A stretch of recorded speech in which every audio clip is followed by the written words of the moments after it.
네, 제20강 유동적 무효 살펴보도록 하겠습니다. 일단은 유동적 무효 그 의미 자체는 저희가 무권 대리에서 공부를 했습니다. 그러니까 유동적 무효에는 세 가지가 있다라고 생각하시면 됩니다. 무, 토.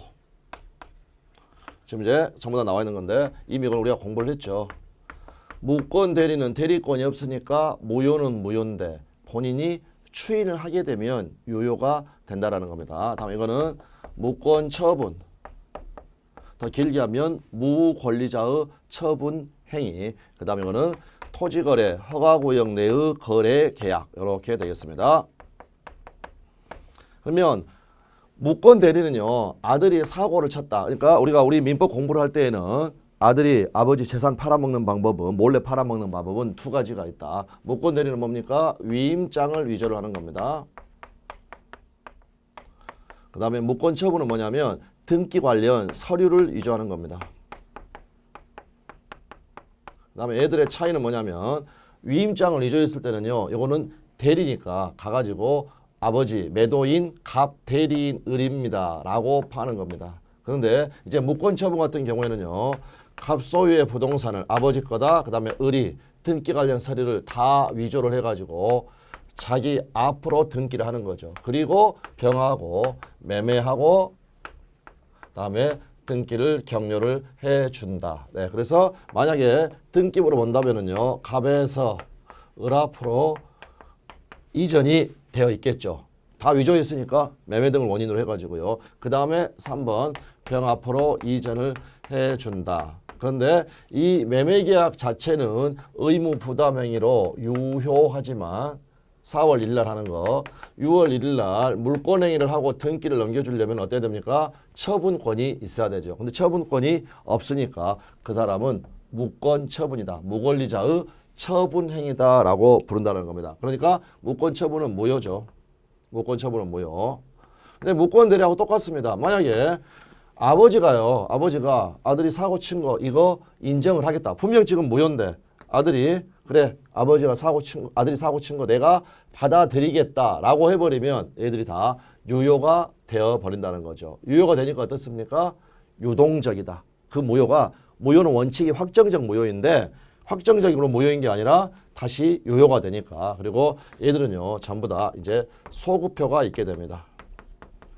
그래서 무권 대리를 추인했다. 계약 시에 소급하여 무권 처분 행위를 추인했다. 그러면은 계약 시에 소급하여 권리가 귀속되게 됩니다. 그래서 이제 이 부분을 확인을 해 주시면 되겠고요. 그래서 무권리자의 처분의 추인 나와 있고요. 양가로 2번 판례는 무권리자의 처분의 추인에 대해서 무권 대리인의 추인의 경우와 같이 또는 사적 자치 원칙에 비추어 당연히 본인에게 처분행위 효력이 발생한다고 한다 해서 같은 취지니까 다 유효가 된다라고 해서 이제 읽어보시면 되겠고요.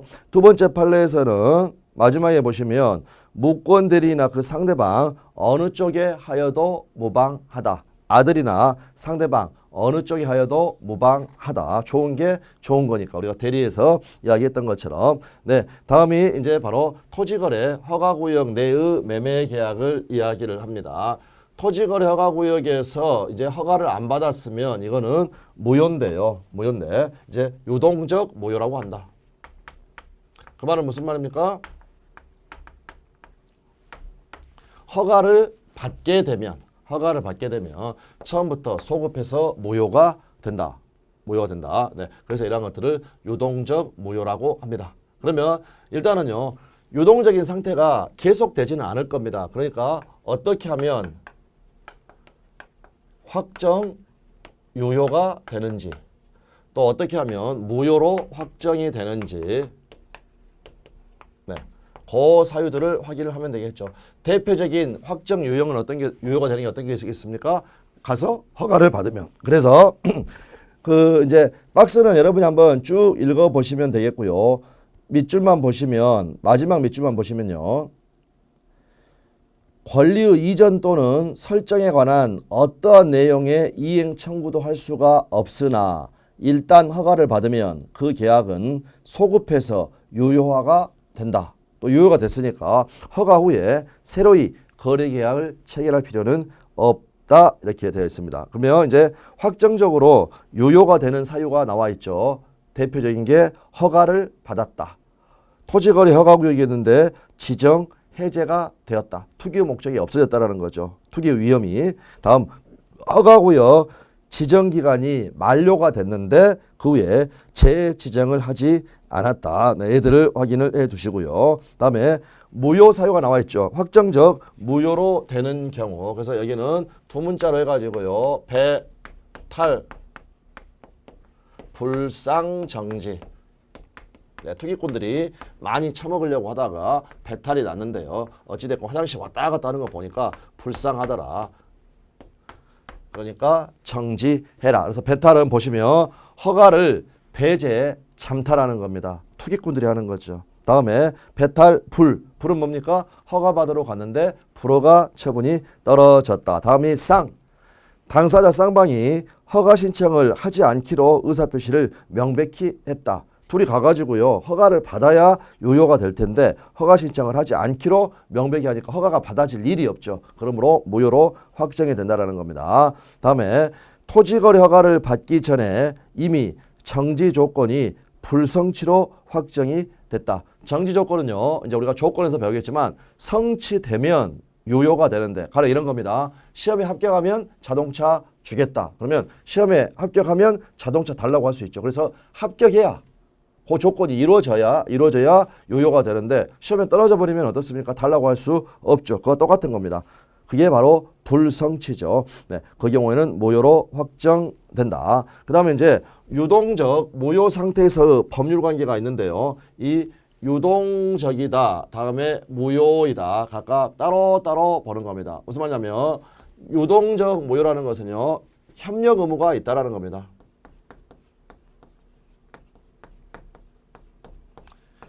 협력 의무는 있다. 협력 의무 있다. 허가를 받는다. 공동으로 가서 허가를 신청해야 되는. 그러면 이제 줄줄이 연결이 돼가지고요. 전부 다 인정이 되는 것들이 나옵니다. 협력 의무가 있기 때문에 어떻게 되겠습니까? 이러한 부분들을 이제 그 손해배상액의 예정을 할 수도 있고요. 다음에 협력 의무 불이행으로 인한 손해 같은 게 있으면 또 그러한 손해배상은 청구할 수가 있다라는 겁니다. 그래서 유동적이라는 단어에서 뭘 알 수가 있냐면 확정 무효면 허가받으러 갈 필요가 없죠. 근데 유동적이니까 허가를 받아야 한다. 즉 협력 의무가 발생하게 된다. 그러나 이 협력 의무는 가로를 보시면요. 실의칙상의 부수적 의무이지 매매 계약의 효력으로 발생하는 의무는 아니다. 매매 계약의 효력으로 발생한 의무는 어떤 겁니까? 소유권 이전 의무, 대금 지급 의무 같은 게 있겠죠. 다음 협력 의무가 있기 때문에 쌍방 당사자는 공동으로 관할관청에 가가지고 허가를 신청할 의무가 있다. 협력 의무는 있으니까 또 이걸 이행하지 않으면 소송상 그 이행을 청구할 수가 있다. 그거 확인하시면 되겠고요. 협력 의무는 있기 때문에 협력 의무 불이행과 원인과 결과가 인정이 되는 즉 인과관계에 있는 손해배상의 청구는 가능하다라는 거 확인을 해두시면 되겠습니다.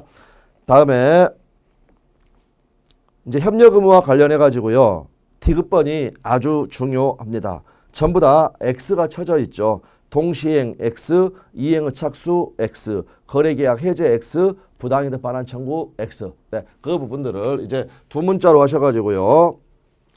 협력 의무가 있는데 이 협력 의무와 관련해 가지고 동, 다음 착, 해, 부, 예, 모두 다 이제 계약법에서 좀 더 자세히 공부하는 그러한 부분이 되겠습니다. 협력 의무는 선이행이지 대금 지급과 동시행 관계가 아니다.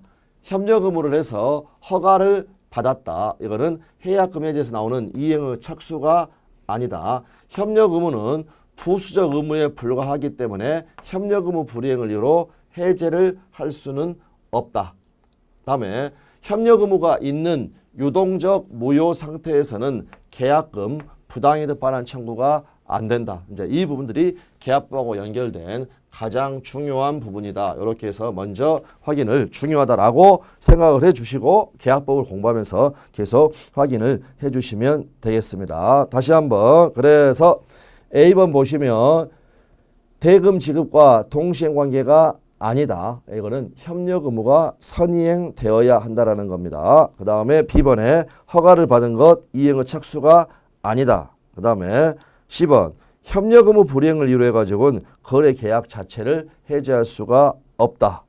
그 다음에 유동적 무효인 상태에서는 계약금 부당이득 반환 청구가 안 된다. 요거를 확인을 해주시고요. 그 다음에 이제 유동적 무효니까 이번에는 이 무효의 의미를 살펴보는 겁니다. 무효. 무효는 어떻습니까? 효과 불발생. 그러니까 권리도 없고 의무도 없다. 허가받기 전까지는 권리가 없으니까 이행을 청구한다는 말도 안 나오고요. 의무가 없기 때문에 어떻습니까? 채무 불이행이라는 단어, 이 부분 중요해요. 채무 불이행이라는 단어도 없다. 그러므로 채무 불이행을 이유로 하는 손해배상 청구한다. 이러한 단어도 있을 수가 없다라는 겁니다. 다만 오해하시면 안 되는 게 협력 의무는 있죠. 그러므로 협력 의무 불이행과 인과관계 있는 손해배상 이 청구는 가능하다 이렇게 되어 있습니다. 그래서 무효니까 전부 다 X가 되어 있죠. D급만 조금 주의를 하시면 되겠습니다. 조금 전 앞에 판례 그 밑줄에서 봤던 것처럼 권리의 이전 또는 설정에 관한 어떠한 내용의 이행 청구도 안 됩니다. 여기서 어떠한 내용, 그 말은 무슨 말이냐면 조건부로도 권리가 없다는 겁니다. 어떠한 권리도 없다, 조건부로도 권리가 없다. 그러므로 토지거래 계약에 관한 허가받을 것을 조건으로 하는 소유권 이전 등기 청구권이라는 것도 없다. 어떠한 권리 의무도 발생하지 않는다. 거래 계약상에. 다만 부수적 의무인 협력 의무만 있을 뿐이다. 그다음에 이제 선변에 의사표시 일반의 법리, 유상계약 일반의 법리. 여기서 우리가 알아야 될 때는 일반이라는 단어야. 그 말은 또 하려면 일반 원칙이라고 할 수도 있습니다. 그 말은 무슨 말이냐? 토지거래 허가구역 아니냐 바뀌냐. 토지거래 허가구역이냐 아니냐고 상관없이 무조건 적용되는 원칙들이 있다라는 거죠. 그 원칙이 뭐가 되느냐? 바로 해약금 해제가 가능하고요. 해약금 해제. 네, 요게 가능하고 해약금 해제가 가능하고 그 다음에 의사표시 규정들이 적용이 된다.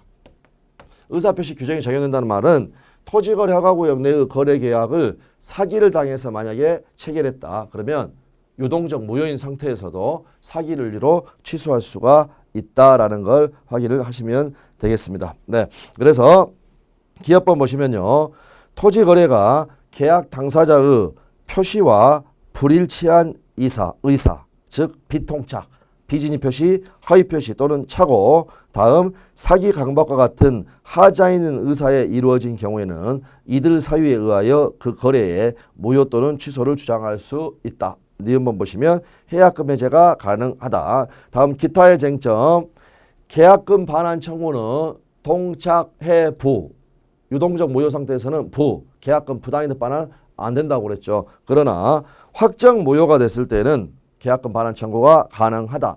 확정 무효 대표적인 거 불허가 처분이 떨어졌다. 그때는 계약금 반환받을 수 있다라는 겁니다. 그 다음에 이제 니은번과 디귿벗은 물권법 중간생략 등기에서 공부를 하는 거죠. 네, 그래서 일단은 중간생략 등기 합의 아래 이루어진 각각의 매매 계약은 무효이다. 왜? 중간에 생략한다는 말은 처음부터 허가를 배제 잠탈한다라는 거. 그래서 디귿번 같은 경우에는요, 허가가 2개가 나와야 되는데 갑하고 을하고 매매하고 을 앞으로 등기를 안 하면서 이렇게 중간 생략 등기를 하려고 한다.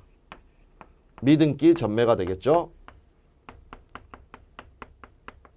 이럴 때 갑을 매도인으로 병을 매도인으로 해가지고 매매 계약, 거래 계약 허가를 받고 다음 이렇게 1번 갑, 2번 병 앞으로 이전 등기를 해봐야 요 등기는 무효이다. 왜 그랬습니까? 허가가 2개가 나와야 되죠. 매매가 2개가 있어가지고 각각의 매매가 적법해야 되는데 둘 간에 매매도 없었는데 이처럼 거래계약서 쓰고 허가 받았다 해봐야 이거는 무효라는 겁니다. 네, 그거 확인하시면 되겠고요.